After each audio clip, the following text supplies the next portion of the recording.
So I'm in the alpaca tent with Richard Harris. He's going to tell me some more about them. So, what's your relation to the alpacas? Do you work with them, or? Yes, we have a small farm in Sidbury, and we keep the alpacas there and breed, and then shear them once a year for their wool, and then send that off to a mill to be produced into wool for knitting and other craft work and things.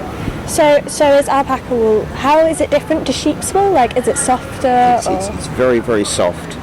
Each strand of wool from an alpaca is like a tube, so it's very, very fine but very warm. So it keeps them warm when they live in their native land, which is in South America, in Peru, and in the Andes. So they find the weather here quite nice. Bit wet at times, prefer less wet, but it's a very, very soft fleece. And very good for producing hand-knitted jumpers. Very fine, but very warm. So is it kind of like an alternative if you had a problem with sheep's wool? Yes, it's the people who are allergic to sheep's wool find no problem at all with alpaca. So if you know, what's the main difference between alpacas and llamas? Originally from South America, the alpaca is a camelid.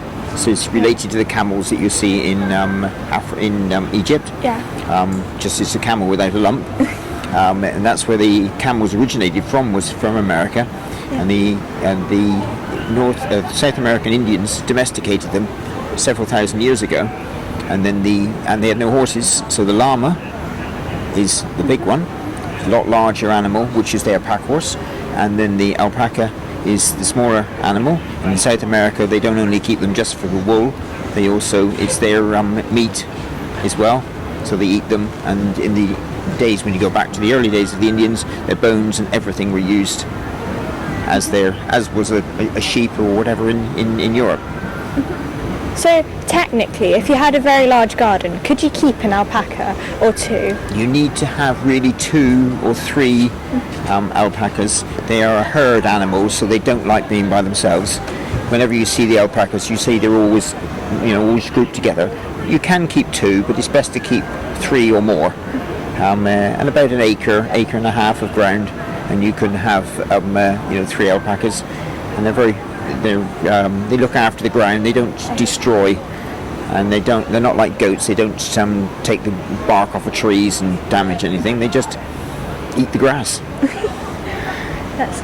And I've noticed that some of the alpacas in here, some of them have very straight fur, yes, and some of them are a lot fluffier. Yeah. Are they like different breeds? There's 2 different alpacas. There's a Haikaya, who are the big woolly ones, and then you have the Suris, which are long, almost like dreadlocks. Yeah. Yes, it's just 2. Does that make any difference to their wool, or is it? Some people don't shear the Suris only after 2 years, so then you get like 6 inches of fibre, and we can be made into different products. And the Okaya is more of a soft wool, but sheared once a year. Thank you. Thank you very much.